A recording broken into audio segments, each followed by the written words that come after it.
ہم پارٹی کے اندر بھی سب کو میسج دے رہے ہیں، یہ عوام تیار بیٹھی ہے، ہم میں ابھی تک خاموش ہوں، مجھے پھٹنے پہ مجبور مت کرے، یہ تمہارے باپ کی پارٹی نہیں ہے۔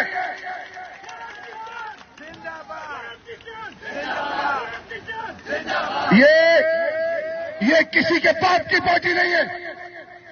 جنہوں نے قربانیاں دی، جن کی باؤ بہنوں کی بے عزتیاں ہوئی، اور تم اکیلے بیٹھ کے فیصلے کرو گے۔ میں نے پارلیمان کے اندر بھی کہا تھا اور آج بل 4 کہہ رہا ہوں، اس رب ذوالجلال کی قسم، اس نے کہا کہ میں خٹک نہیں ہوں گا۔ میں کہتا ہوں میں کوہاٹ اور پاکستان کا سپوت نہیں ہوں گا۔ جو خان کے خلاف جائے گا میں اس کے راستے میں سب سے بڑی رکاوٹ ہوں گا انشاءاللہ باذن اللہ۔ کیا چل رہا ہے؟ سیاست کرو، ہمیں سیاست نہیں کرنی، ہم نے پاکستان کا مستقبل سوچنا ہے۔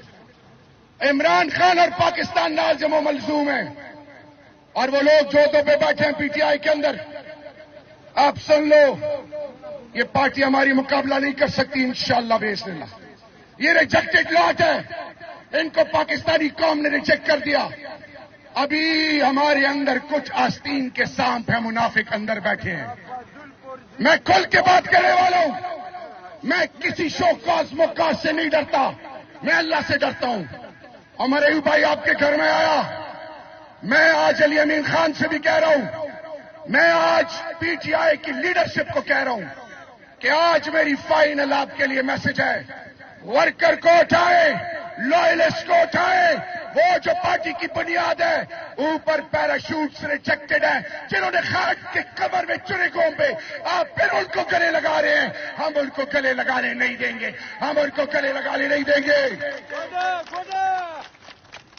تو اللہ سمیع اللہ سے کلیم اللہ، کلیم اللہ سے سمیع اللہ، عہدے آپس میں بانٹ رہے ہیں، یہ بٹوارا نہیں چلے گا۔